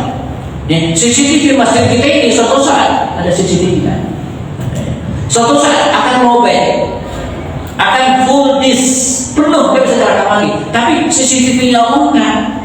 Terus. Langsung nanti di akhirnya diputar, ketahuan tuh siapa yang selingkuh, siapa yang korupsi, siapa Yesusnya. Ini makna ihsan yang pertama. Nah, makna ihsan yang kedua adalah bekerja lebih dari yang diminta.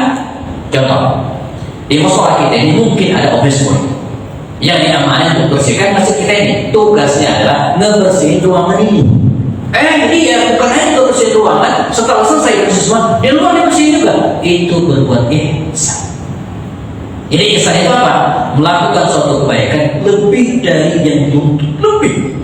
Ya, diminta 5, dikerjakan 6. Diminta 6, dikerjakan 7. Ya, Nabi itu diminta oleh Allah melaksanakan sholat sehari berapa kali kita sholat?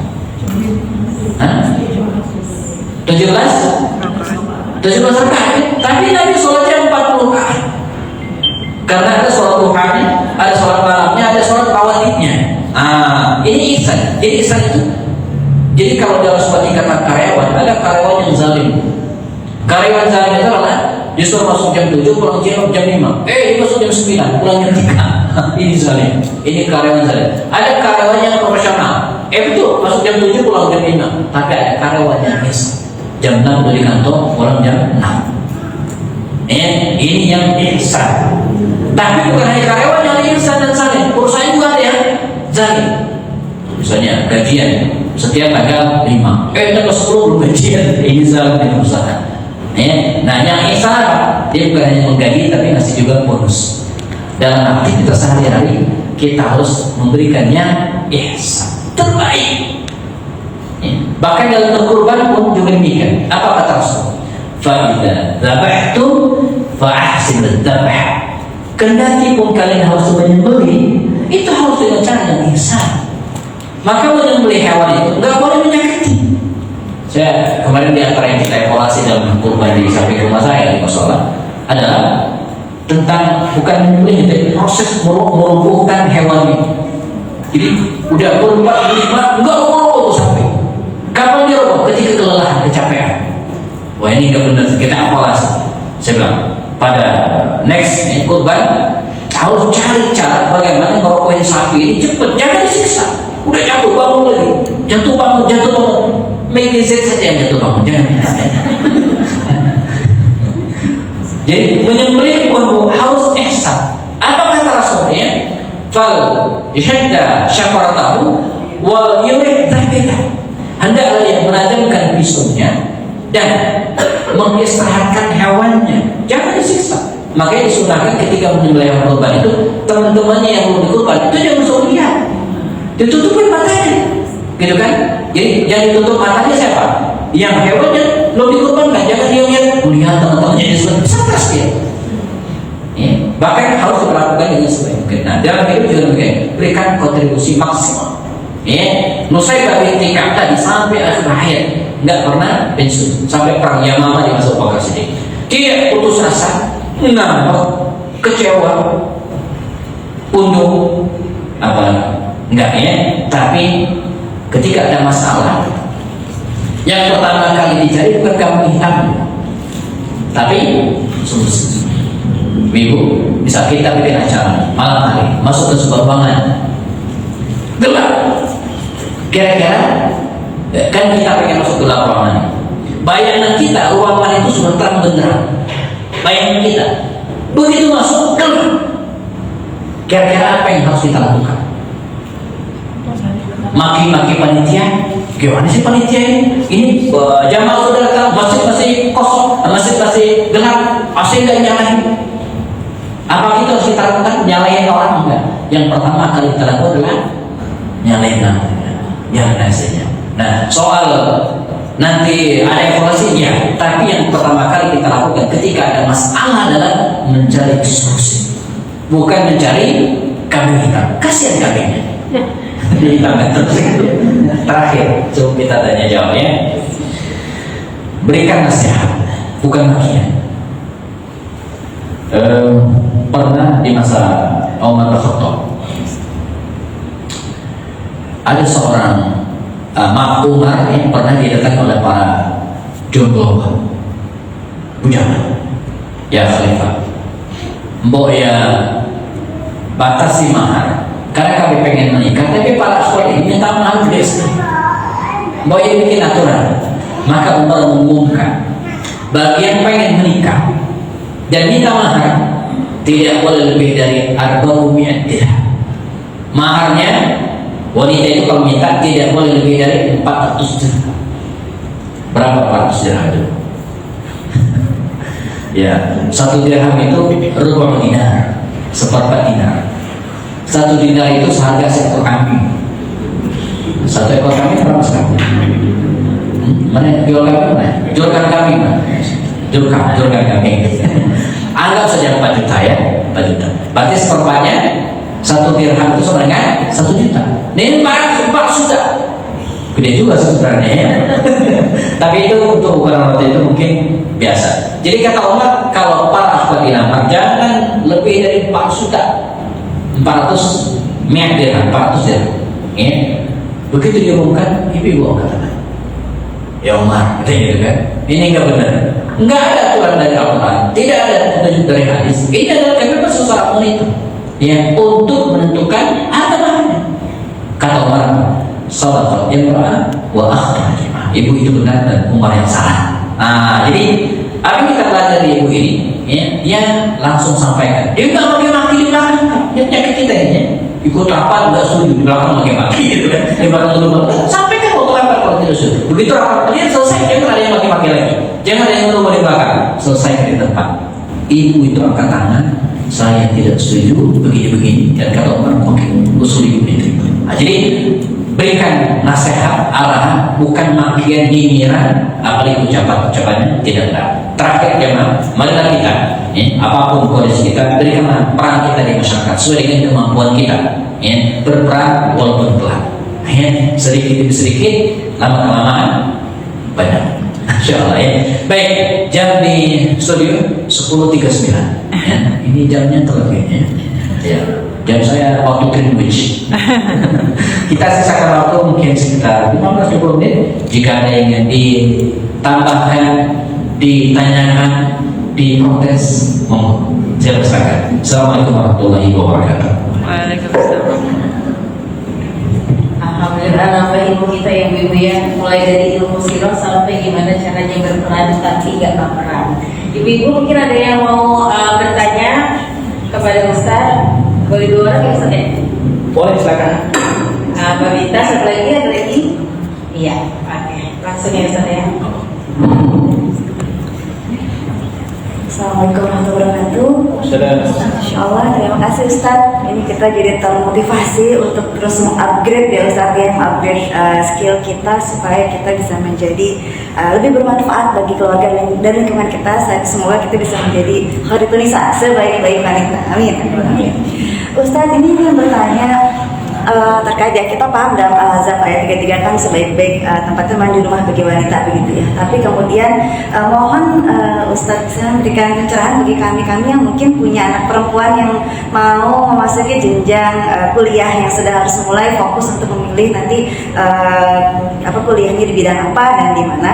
Nah mungkin kira-kira Ustadz profesi apa yang mungkin saat ini worth it gitu ya, maksudnya ideal untuk anak wanita, istri dan ibu dari anak-anaknya kelak ya, nanti akan berperan seperti itu, yang mana mereka masih bisa bisa aktif di luar tapi juga tetap bisa balance dengan kewajibannya di rumah supaya kita bisa mengarahkan anak-anak kita ke depannya. Terima kasih Ustaz. Satu lagi, monggo dia. Terima kasih Ustaz.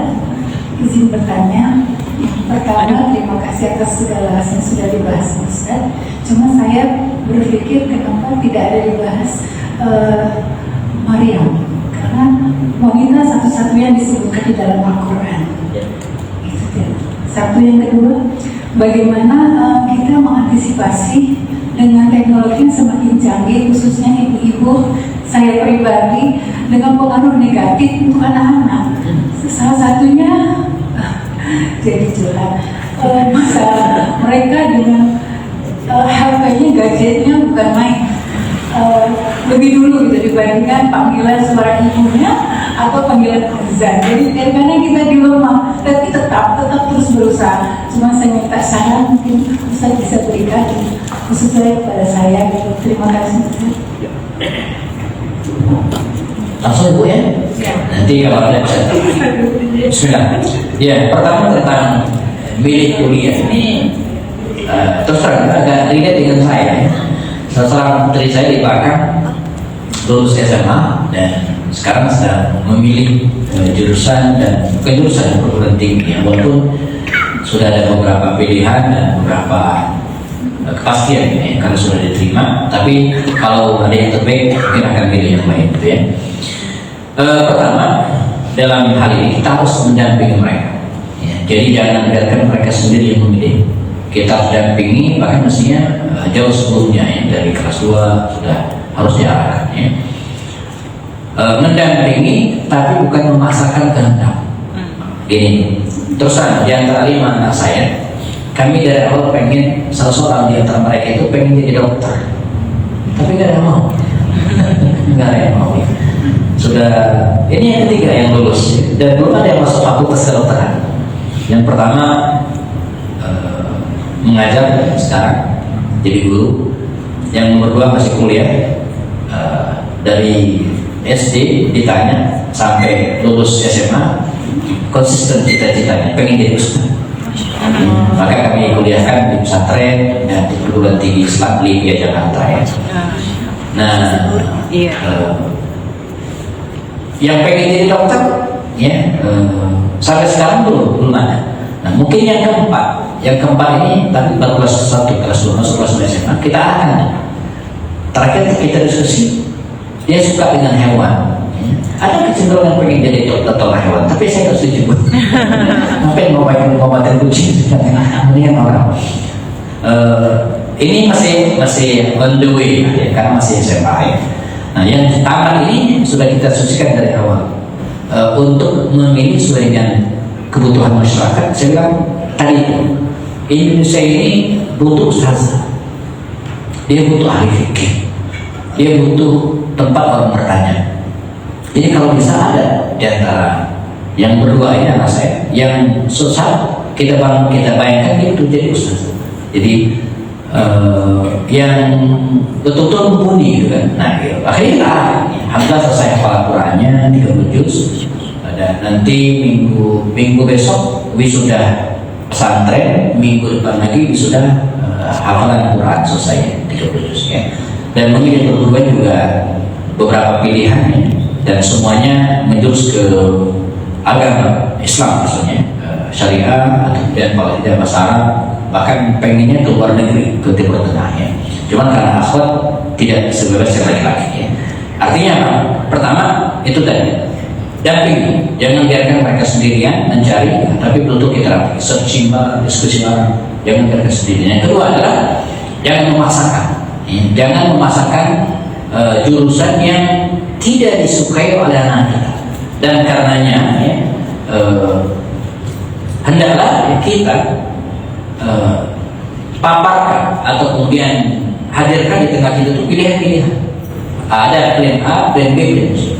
Jadi kalau ini nggak bisa maka jadi, kalau ini nggak bisa pilih ini, kalau nggak bisa pilih paling tidak 30%. Jika ketika gagal masuk perguruan tinggi ini dia nggak stres karena pilihan B. Kalau gagal B maka insya Allah diterima.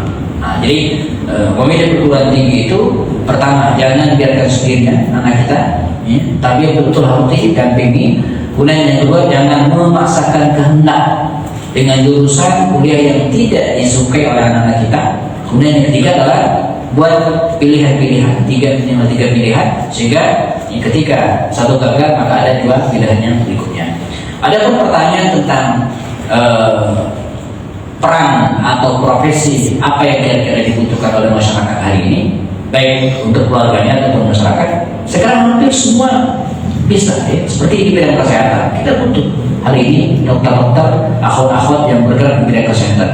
Kemudian psikolog, ya, kalau ada yang anaknya pengen jadi psikolog juga sekarang ini butuh, kita butuh juga ya. Kalau yang pengen anak jadi ustazah sekarang apa namanya? Dulu ada yang lucu. Saya pakai salah satu Quran di rumahnya. Ada anak teman saya di sekolah Alam Bogor, dia nganterin anaknya di lembaga saya. Dia anterin, ini dulu cerita udah lama sekali. Dia bilang, Ustaz, ini yang pengen sekolah di sini, ya. Pak pengen belajar ngaji di sini bukan kamu, Ustaz, betul-betul anaknya. Jadi kami nggak paksa. Nah, bagus Ustaz bilang. Tapi Ustaz, saya khawatir jangan-jangan ini anak nanti jadi Ustaz katanya. jadi jangan-jangan ini anak nanti jadi Ustaz. Saya bilang, Bu, kalaupun anaknya menjadi Ustaz, insya Allah nasibnya nggak jelek-jelek amat gitu. Jadi nggak masalah. Saya nggak tahu kisah terakhir ibu itu bagaimana anaknya. Jadi apa saya nggak update gitu. Karena setelah tamat SD kan dia tidak ngaji lagi di situ. Jadi ustazah jadi pendidik juga bukan hal yang tercela. Dia bisa bermanfaat bagi dirinya, bagi keluarganya, dan bagi masyarakat. Ya. Nah, harus kita lakukan sejak awal bahwa peran yang diberikan nanti harus bisa memberikan kontribusi positif bagi orang, bukan untuk dirinya sendiri. Ya, jadi harus diarahkan dari sekarang bahwa kebermanfaatannya itu dunia dan akhirat, bukan hanya semata-mata itu. Ya, mungkin kalau ada teman saya dulu canda, kalau cepat kaya gampang, terus gimana? Jualan narkoba ya? Iya, tapi cepat masuk neraka juga seperti itu kan? Itu bukan gitu. Ya, bagaimana? Makanya seorang wanita jadi pebisnis juga masalah. Suatu saat, bahkan para akhwat ketika berkecimpung di dunia bisnis, dia akan lebih bisa mengendalikan keluarganya, gitu kan. Beda kalau dia jadi karyawan kan, masuk jam 8 pulang jam 5. Tapi kalau dia pengusaha, apalagi di bisnis sekarang ya, semua bisa lakukan dengan online dari rumahnya, itu sangat mungkin. Jadi terjun di bidang pendidikan bisa, di bidang kesehatan juga bisa, bahkan di bidang bisnis juga tidak masalah ya. Yang penting tetap didampingi, berikan motivasi, jangan membiarkan anak kita hari ini sedih ya. Kemudian yang kedua, belakang saya catat ada dua ya. Pertama tentang Maryam. Iya, ini wanita terbaik yang menjadi contoh yang disebutkan oleh Allah dalam Al-Quran Surat Tahrim. Daraballahu mathalan lilladzina amanu ra'ata Fir'aun. Jadi Allah memberikan permisalan contoh wanita yang terbaik, yaitu imra'ah Fir'aun, istri Fir'aun. Oh, itu asal bukan Aisyah. Maryam binti Uzai, ibunya Isa ya. Saya salah tadi Asia ya. Nah, Maryam ini kalau kita telah hidupnya, saya kebetulan pas tanggal 29 Mei kemarin diminta mengisi di Masjid Raya Taman Yasmin tema tentang kenaikan Isa Al-Masih. Bukan momentumnya kenaikan Isa Al-Masih. Jadi kajian subuh tentang Isa dan Maryam ini ya. Jadi kalau kita baca sejarah tentang Maryam ini, dia yang dulunya diharapkan kelahirannya itu untuk menjadi pelayan Masjid Baitul Maqdis kan gitu. Jadi Imran ya, ketika sudah tua berharap dan bernazar kepada Allah, kalau diberikan anak, maka anak ini akan ditempatkan di Masjid Al-Aqsa untuk menjadi pelayan masjid. Lahir perempuan Maryam ya, maka tetap diberikan ke sini. Maka di dalam Al-Quran disebutkan ya, wal fil kitabi Maryam idzin tabadat min ahliha makanan syarqiyyan. Dan ingatlah cerita tentang Maryam ya, ketika dia lahir lalu kemudian dewasa, intabat dan ditempatkan oleh keluarganya makanan syarqiyyan di sebuah lokasi bagian timur Masjid Al-Aqsa. Saya pernah ke sana 2004 bulan September, melihat tempat Maryam ditempatkan di Masjid Al-Aqsa sebelah kiri atau bagian timur masjid. Dia menjadi pelayan masjid ya, menjadi orang yang berperan dalam Masjid Al-Aqsa pada waktu itu, sampai kemudian nanti dia melahirkan seorang anak yang dikenal dengan Isa alaihissalam ya. Nah, belajar dari Maryam ini apa? Pertama, dia aktif di tempat ibadah ya, yaitu masjid, berkecimpung dalam dunia ibadah. Nah, pelajaran kita hari ini berbeda. Jadi menyiapkan kajian, menyiapkan tempat-tempat ibadah, sholat ya. Kemudian bukan hanya ini, mungkin kita tidak bisa mengajar Al-Quran, tapi kita bisa menyiapkan lembaga ya, tempat orang belajar Al-Quran. Itu bisa. Kita mungkin tidak bisa menjadi imam ya, karena perempuan, tapi kita bisa memfasilitasi. Kita mungkin tidak bisa mengisi kajian taklim seperti ini, tapi kita bisa mengumpulkan orang, memanggil ustaz. Jadi berkecimpung dalam dunia dakwah dan dunia ibadah. Itu sekarang pelajaran yang terbatas dari Maryam ini, karena cerita tentang Nabi Isa, tentang Maryam nggak banyak. Jadi kisah tentang Nabi Isa itu tidak sedetil cerita tentang Rasulullah. Saya agak kesulitan ketika harus ceramah 90 menit tentang Nabi Isa. Enggak. Jadi Nabi Isa itu dikisahkan dari lahir sampai usia 13. Itu ada. Tapi 13 sampai 30 itu ada cerita. Ngebleng. Enggak di kalangan kita atau orang Nasrani sendiri enggak ada. Jadi para pendeta enggak tahu kok. Los kisah antara 13 sampai 30 tahun. Nah, 30 tahun baru ada lagi itu cerita tentang Isa, tentang Yesus itu ya. Beda dengan Rasulullah, kalau Nabi kecil dari lahir remaja itu ada, tidak ada yang los itu ada.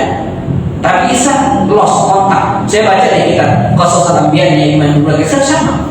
Nah, sehingga pelajaran yang kita bisa ambil dari Maryam ini tidak banyak, selain bahwa dia mengabdikan dirinya untuk ibadah kepada Allah dan memberikan fasilitas kepada orang untuk ibadah di Al-Masjid Al-Aqsa seperti yang kita kenal hari ini ya.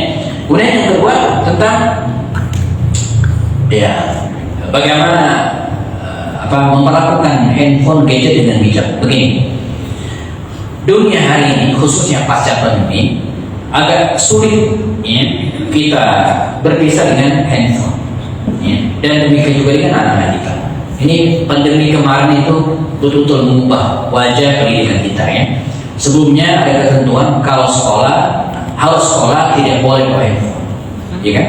Sekolah tidak boleh bawa handphone. Itu pas pandemi kemarin tidak boleh sekolah tapi pakai handphone, kan kebaliknya. Yang tadinya harus sekolah tidak boleh pakai handphone, nah sekarang dibalik, nggak boleh sekolah tapi harus pakai handphone. Jadi ustaz-ustaz yang tadi mengharamkan handphone itu nggak bisa ngapa-ngapain gitu kan, mengharamkan dalam tanda kutip ya. Artinya apa? Ini tidak mungkin kita lepaskan dari kehidupan kita sehari-hari. Nah, tinggal bagaimana kita menyikapinya dengan baik. Ini alat, ya, alat yang betul-betul harus kita manfaatkan sesuai dengan kebutuhannya. Karena itu berikan alat ini kepada anak-anak, tapi tetap dengan pantauan yang sangat ketat, terbatas, gitu kan? Jangan sampai mereka kecanduan, ketergantungan, walaupun gejala itu ada aja, tapi harus gitu ya. Makanya pendampingan tadi itu perlu. Ya. Saya pesan anak saya yang paling bungsu itu mungkin yang paling anak yang paling dekat dengan handphone, yang paling dekat, karena begitu sekolah langsung dengan handphone sampai sekarang. Kalau yang kakak-kakaknya kan karena pesantren, mungkin tahu pesantren baru agak ini bukan handphonenya. Jadi sampai SMA itu mereka jarang pakai handphone karena pesantren. Tapi yang bungsu ini dari TK udah pakai handphone. Ya, karena sekolahnya kan, jadi pas pandemi itu cerita sedikit. Di rumah saya itu ada 5 jenjang pendidikan. Jadi pas pandemi kemarin di rumah saya ada 5 jenjang pendidikan. Anak saya yang tertua kuliah online. Anak nomor 2 SMA di Husnul Khotimah. Online juga dipulang dari pesantrennya. Ini 80 sekian bus dari Husnul Khotimah itu pulang semua. Anak saya sekolah dari rumah SMA. Anak saya nomor 3 SMP. Nomor 4 SD, nomor 5 TK. Gitu. Jadi di rumah itu lengkap. ada 5 gadget online. Saya ngajar di 3 kampus. Sudah lah itu rumah jadi apa jadinya gitu. Benar-benar ya. Yang saya ketawa pas SD, anak saya kelas awal itu ya ada program kunjungan edukasi. Kunjungan edukasi itu artinya si anaknya harus datang ke lokasi, mendatangi museum dan jelaskan. Ini karena pandemi yang kunjungan siapa? Gurunya di situ. Nah dari situ dijelaskan ke anak lewat handphone. Wah seru gitu saudara. Nah yang lucu lagi ketika dia olahraga, dia online. Kebanyakan anak-anak kita kalau jalan tersendiri di kamar, depannya dalam itu cerita masalah online. Jadi nggak bisa dipisahkan. Ini emang sulit, ya nggak mungkin gitu kan. Nah tinggal bagaimana kita menyikapi dengan baik. Ya, jadi kontrol betul-betul, ya, bikin aturannya ketat, gitu kan, terhadap handphone ini, dan harus tegas. Ya, di belakang ada istri saya itu lebih galak daripada saya, ya, masalah handphone. Saya kadang masih toleransi, Bu, ya, tapi harus ada ya, penjaga yang lebih ketat, ya. Ketat berarti kasar. Makanya nanti ada teorinya, misalnya bagaimana melepaskan anak dari handphone nggak langsung, itu secara psikologis rusak, ya. Maka biasanya kasih jalan. Biasanya anak saya bisa kelas 5, bisa 5 menit lagi ya. Jadi dia nggak kaget. Begitu 5 menit, sudah 5 menit dia akan lepas. Dia jangan enggak. Itu mentalnya kan ngeblok kalau begitu ya. Jadi kalau kita sepakati, harinya ini aja atau waktunya segini. Kami di rumah itu semi mengharamkan megang handphone pada subuh dan pada maghrib. Itu semua keluarga. Karena saya pun karena harus menjawab WA, apalagi orang WA itu minta nomor rekening dan harus dijawab ya. Atau saya curi apa namanya waktu ya, saya masuk ke kamar saya busuk. Jangan sampai kelihatan anak-anak. Karena kita sepakat pada maghrib itu no handphone. Kecuali terpaksa banget ada yang handphone, masanya apa? Nah itu harus diangkat gitu kan. Atau saya harus segera dihubungi untuk keputusan dia. Tapi kita sepakat pada maghrib ya no handphone. Entah itu makan malam kalau maghrib atau habis subuh kita arahkan ke Al-Quran dan sebagainya gitu kan. Jadi kita tidak pakai handphone pada maghrib dan pada subuh ya. Nah di waktu-waktu lain ya, kita atur sedemikian. Kalau saya di handphone saya di Instagram saya kasih notif ya, ada waktunya. Jadi 1 jam. Jadi saya buka Instagram itu 1 jam. Begitu udah 1 jam dia ngasih notif. Anda sudah mulai jadi. Supaya kita tidak ketergantungan juga ya. Nah betul yang sampaikan ibu tadi, dia anak kita lebih nurut ke handphone. Saya cerita lucu. Anak saya nanya yang kecil tadi yang Izat ya, nanya apa gitu? Dia nggak percaya. Dia googling, gitu kan? Saya nggak percaya, Google. Saya bilang, bapak ini dokter. Saya sombong ya, tapi sombong ke atas. Jadi masih nggak percaya juga kepada bapaknya dokter ini, lebih percaya kepada Google. Ya. Jadi kadang kita misalnya apa ya, kita ke belanja apa gitu, belanja barang bangunan ya, entah karena apa, tangannya itu megang sesuatu, tiba-tiba seperti orang kena setrum. Pernah nggak ngalamin? Iya. Ya. Nah, iya, kita kan bingung menjelaskan ini jangan apa gitu kan. Kata istri saya, ini kurang minum, gitu karena badannya gitu kurang minum. Sederhana, tapi dia percaya.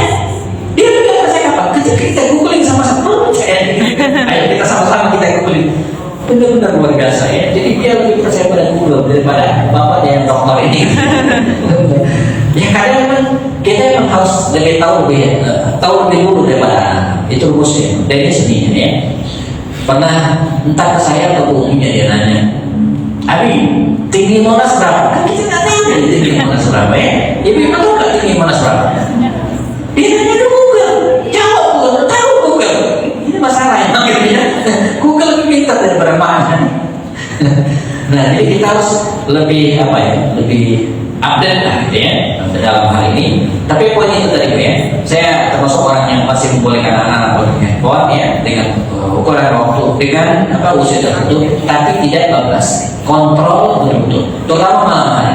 Ya, jangan sampai los sampai jam 2 malam kan. Kita betul-betul harus was. Ya, jadi kontrol dengan ketat. Ya, baik. Sekali itu. Dalam itu cukup, monggo.